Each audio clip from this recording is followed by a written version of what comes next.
Welcome to the Teaching Bites podcast. Here are your hosts, Fred and Sharon Jaravata. Ba-ba-da-bomp-bomp. Bum bum. Hi everyone, I'm Fred Jaravata. And I'm Sharon Jaravata. Welcome to the Teaching Bites show where we connect you With people and ideas to take your teaching to the next level. Yes. Hi everyone. We are recording live from San Francisco on this Labor Day weekend. And we really hope you guys are enjoying or have enjoyed when you listen to this, your Labor Day weekend. Right? Mm-hmm. I know everyone has started school. Yep. And we're back to the grind. And just know, take care of yourself and take some breaks here and there. Okay? Take a day off. If you Not can. because you're sick. But also, you know, after work, go for a run, go to a yoga class, get a massage, a chair massage. I think I mentioned this before. Get a chair massage in the mall. Those are cool. Leave your clothes on, 15 minutes, Yes, done. leave your clothes on, please. Well, for me, yeah. Okay, so on this episode, we're going to talk about real quick about how to use technology in the classroom. Now, we know that a lot of schools have started, or probably in year 1, year 2, maybe in year 3 and 4, that they have laptops, iPads, Chromebooks in their classroom available now. Okay, right? so actually I want to stop right there. So when you say technology, do you mean those kind of electronic devices? No, let me stop right there. Yeah, we need to Because clarify. I'm going to clarify that. Mhm. So let me continue with that. Oh. People think of the Chromebooks, iPads. Okay, there's this misconception. Well, I guess the media, everyone talks about technology, and rightfully so. When we talk about technology, it's basically the newest things, right? We think of a technology company, Facebook, Google, the shiny objects, right? We don't think of Ford as a technology company. We don't really think McDonald's is a technology company, though they use technology, right? Now, technology could also include, and let me clarify this, cardboard, a knife, spoons, forks. Those are all technology. Those are old technology. Pencils. They still work, exactly. Yeah. They still work, right? And they still enhance us, right? They enhance humans. They make us do things better. We eat better with a fork and knife, spoons, and so on, utensils, right? We cook better with slow cookers and all that. So, all right. So, technology in education almost always means the shiny tablet, the Chromebook, and so on. Okay. Okay. Okay, good. But how to use it? So, I've been teaching technology and computers since 2004, right? And I'm an innovation teacher, and I'm really glad I don't have the word technology in my title. My title at work, and I'm the K-8 Educational Innovation Coordinator. What's that mean? I work with both faculties. There's a boys' school, there's a girls' school, elementary schools, girls' high school, boys' high school. I primarily work for K-8, and I work with the faculty for boys' school and faculty with the girls' school. It's about, I would say, 60, maybe 70, 75 teachers I work with. I work with. Not all the time, there's all staggered out. I work more with teachers, more teachers I work with than others. Excuse me. And I also work with the students, right? So I teach the students boot camps. I teach them how to use the iPad, how to get in their email, Google Apps for education. But I also train the teachers in using all that as well. And I also nudge the teachers, a friendly nudge, to have them start innovating, meaning do something new and different, or something new and a little different. Doing something old in a new way. In a new way, instead of doing a word processing, typing up a word processing document, have the students create a podcast. So that sort of leads into your SAMR model. Right. Let's explain. So what let's that is. So going back to the how to use technology in the classroom, and I'm gonna say, in parentheses, meet in a meaningful way. Yes. Okay. So the thing is, in SAMR, I think some of people may have heard this already. We mentioned it a few episodes ago. The SAMR model, and I forget the gentleman who created that this model, but it's widely referenced when creating or using technology in the classroom. Okay, and there are other models too. We have the Bloom's taxonomy that's also referred to, and also the 4Cs, the 21st century skills. All right, but going back to the SAMR model, the S stands for substitution, A is augmentation, M is for modification, and R is for redefinition. All right, so what does that mean? There is a great infographic of the SAMR model, and they use coffee cups, right? Coffee, right? Say you go to Starbucks or Pete's or whatever, Blue Bottle, if you have that, great, or Phil's coffee. So S, it's just substituting things, right? So it's the technology. It acts as a direct tool or a substitute with no change, no real change. It's like the cup of coffee. There's no real change. But when you start augmenting it, okay, the A part, when you augment your coffee, you start adding more function to it or different an improvement to it. So instead of just coffee, now you add like steamed milk. It becomes a latte with foam and so on.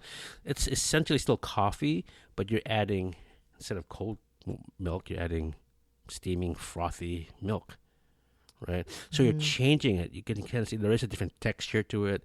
There's a different taste to it than regular coffee. Right. Now, I'm not going to talk about. I'll talk about the assignments. How that can. So how does it look like? Would you say this is like a continuum? Maybe. Yes, you can start off with the S and then move on. Right. We all start simple, and I'll talk about that later. But the modification, the M part, it's where you are starting to allow for more redesign. So instead of a cup of coffee or a latte, now you're going to start adding like a caramel macchiato. You see how it's transformed? Because I used to actually work at a coffee station back in college. Yes. And I had to make all these drinks, and I don't even drink coffee myself. But I think a macchiato is where you combine espresso and coffee. I forgot. See, you're enhancing it now, right? Yeah, from what I remember, it's not just straight coffee. We just put it in it's not straight coffee. Machine. Right. Right. You're doing something more to it. Right. It's becoming different. Yeah. And then they are. Now you are the technology in terms of technology in the classroom. You're creating something pretty new, right? Something completely different. So in this example, coffee, the like Starbucks pumpkin spice. Ooh, fall. Right. The fall's coming. So it's different now. It's different taste, a different texture. It's also for the time, the fall you're saying. So you're definitely making that different. You're transforming it little by little. Another way to think about it is another infographic by I think Sylvia Duckworth. She made this infograph. And Sylvia Duckworth, she's a very popular graphic facilitator where she draws amazing pictures of people's talks, like TED Talks and so on. She made this little SAMR you might have seen model. her on your Facebook feed or stuff. Or yeah, she's Pinterest. all over the place. But let me interrupt you. Actually, I looked up macchiato just because I wanted to make sure that our audience knows. It is sometimes called an espresso macchiato. It's an espresso coffee drink with a small amount of milk, usually foamed. So I was kind of right. Espresso coffee with a little bit of milk.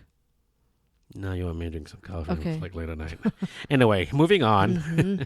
Okay, so think about you're at a beach, right? The SAMR model, how to use technology. How do you integrate technology? We're using the SAMR model. Say if you're on a beach, you're looking out. That's like you're looking through the water. That's using no tech. Now, if you take a boat or a canoe and you're rowing across the water, that is using a little tech, right? But now the SAMR model encourages you to go deeper. The next step, besides after the boat, you snorkel. Now you're going deeper now. But you're still close to the water surface. You're still close to the water. Just under more. And then the next one is modification, going much deeper. So it's like scuba diving, right? Pretty deep now. And then the last one is redefinition. The R part is taking a submarine, going way deep. You're exploring more. So basically exploring, right? Mm-hmm. I like that. I like that picture. Yeah, it is a very cool infographic in a way. It really defines it really well. So real quick, I don't have the thing right here in front of me to refer to. So it's like taking, okay, so S, substitute. It's just basically you're taking a person's notes or a paragraph that they wrote by hand, and you're just putting it on Microsoft Word or Google Docs. Typing it, yeah. You're just typing it out. That's it. Nothing special. It's digitized now. Cool. Right? But that's all right.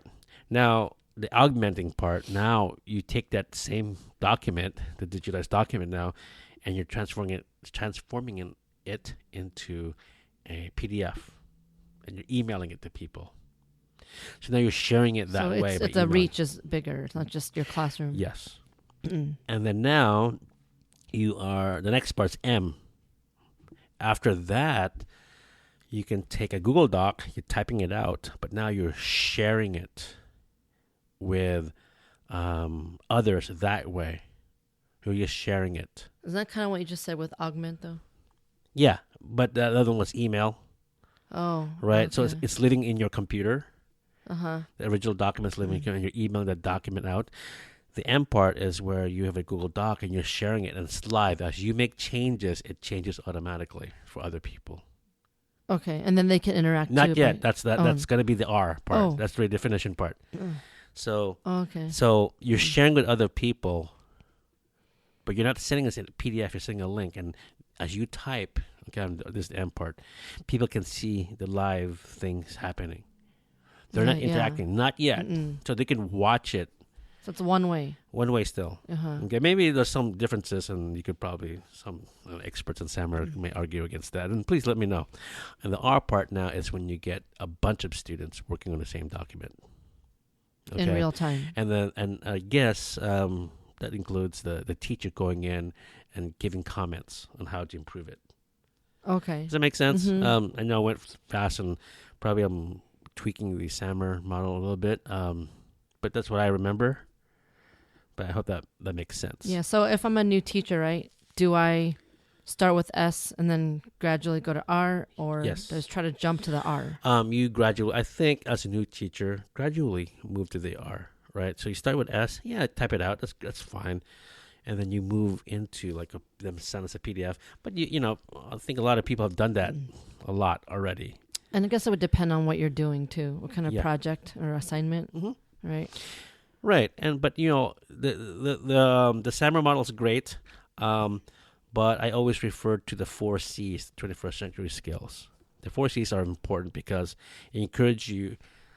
Those offer guidelines to either the C's are collaborate, communicate, be creative, and collaborate.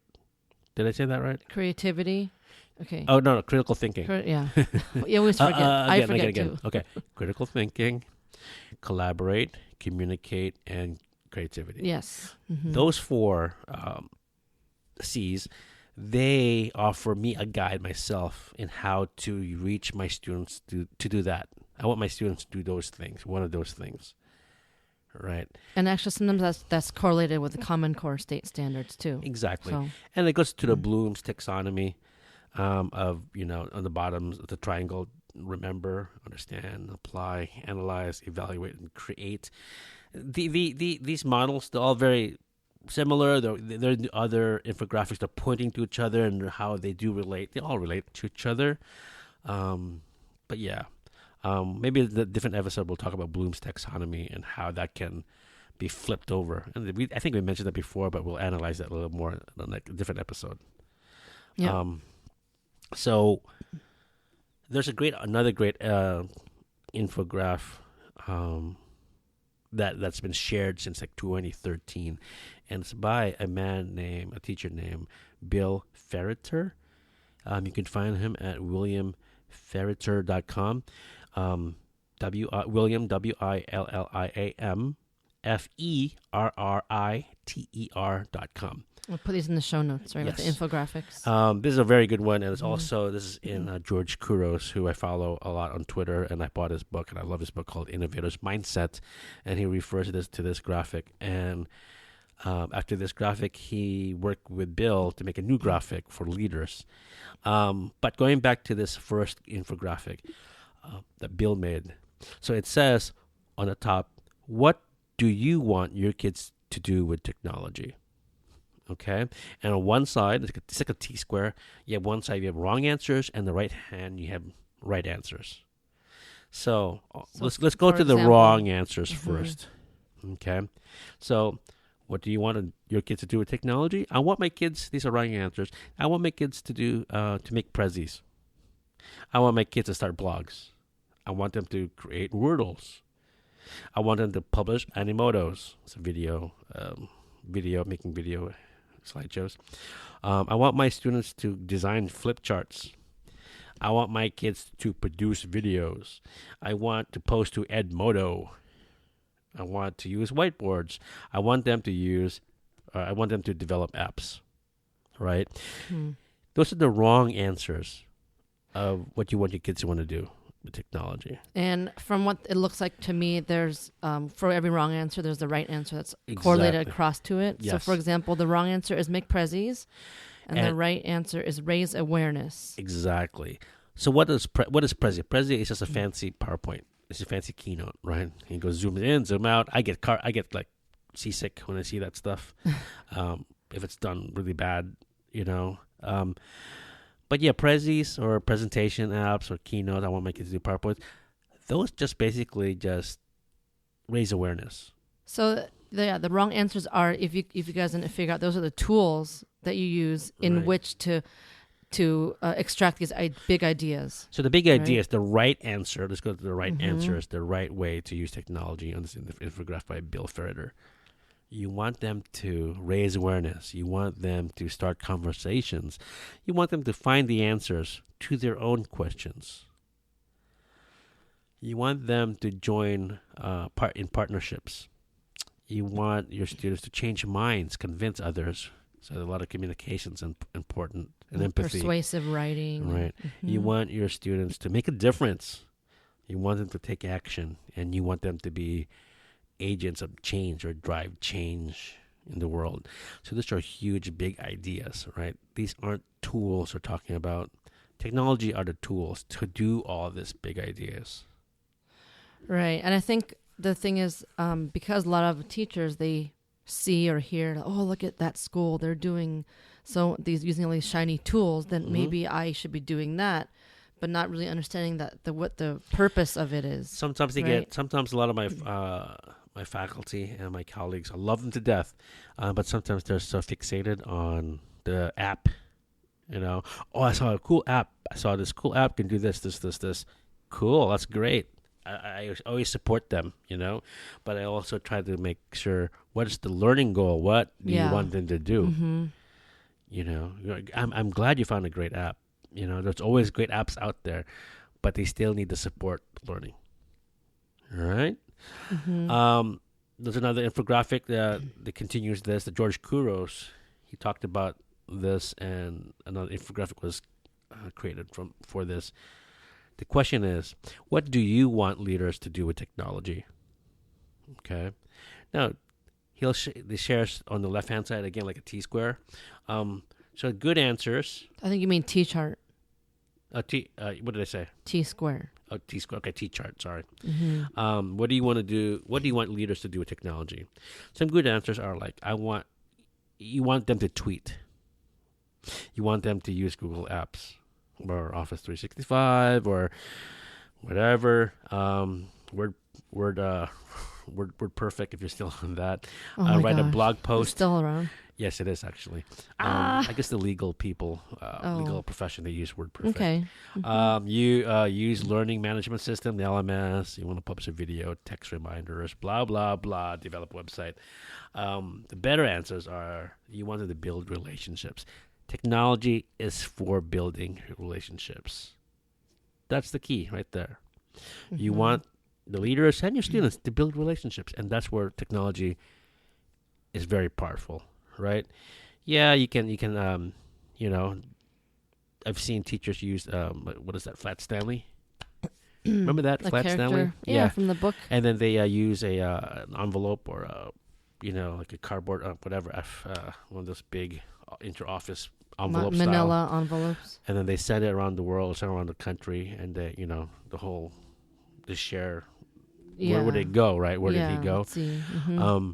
That's cool. But now you can only reach one person at a time. It's very short. Or you have pen pals, which is great, right? That still works, and I still encourage that.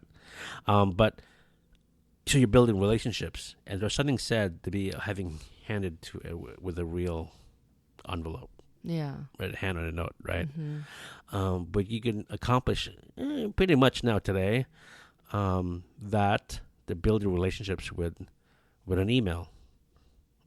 As long as you write the email in a proper way, that's empathetic and that's actually personal, right? And you can send that email, you could tweak it, and personalized emails you can send to 100 people at one time, right? You just change the name, just click it. You can click it. So, but I advise you, you have to personalize each one, but you can send it and just boom, it goes out all over the world, whoever you want to, right? Yeah. That's another way of using technology and how powerful it can be. But here it is. Whatever you do when you're using technology in a classroom, make sure it's meaningful. All right? Make sure it's simple. Don't get overwhelmed with it because you can have all these thousands of apps that are available. Well, start small, right? Right. And my favorite app, people, and I've said this before over the past couple of years or so of using this podcast, The camera. The camera is my favorite. Okay? Because you can slow-mo, time lapse, you can reverse it, replay back. You can slow-mo backwards. You can share it. You can make movies. You can do tutorials. The camera is the best one. Okay, I have this thing, the 3 E's. I have these things with 3 E's, 4 C's, blah blah. I always say things like that. Well, we know teachers because we have all acronyms and little shortcuts. I like this acronym. The 3 E's. It's not an acronym, but the 3 E's helps me remember. Make sure that the technology you're using, or anything really, this goes beyond your lesson. Make sure that your lesson or the technology is effective, first thing. And then make sure it is efficient. Don't go all over the place. Make sure it's efficient, unless you have some kind of design in a way that's kind of complicated. But overall, keep it efficient. And lastly, keep it elegant. What does effective mean? Make sure it works. What is efficient? Make sure it's not too many steps, right? And what does elegant mean? It kind of has to be designed well, right? It has to be designed well, so you can flow easily from one task to another. You're elegantly moving from one app to another app to the person where you want to do or the learning outcome you want to do. So it has to flow well. That's the elegant part. I guess I can also say maybe it means it's just makes the experience for the user or the audience smooth. Yeah, it's smooth experience. Let's come down to it. Yes. For the creator, for the receiver, the person you're trying to reach, have an elegant solution to that. So would you say that's also a continuum, like in order? You could try to do the first two first, like efficient and elegant and effective first. Yes. Those are the most important. Keep it, make sure it's effective. It can be clunky though. If it's effective, it can be clunky. Yeah. All right. Again, that's how you make sure you use technology in the classroom in a very in a meaningful manner. All right, folks. Yep. I talked a lot today. Cool tips. Yeah. All right, let me check. Okay, yeah, I did record this. I'm glad. Oh, I would can you imagine? Do it That's again? my biggest fear in a podcast, people. I think I'm recording and we're talking, dropping so many knowledge bombs, but I forgot to press record. Well, so far, knock on wood, it has not happened to us. Not yet. So. All right, folks. Make sure you subscribe to our show. Thank you for joining our show. Make sure you share our show with other teachers. We're getting a lot of people every day listening to our show, and we're very, very grateful. We're here to serve you. If you have any questions, please email me at fred@teachingbytes.com.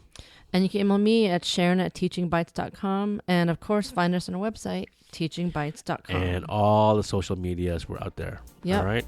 Okay, everyone All right, have folks. a good day. All Super. All right. Bye. Thank you for listening to the Teaching Bites podcast at www.teachingbites.com.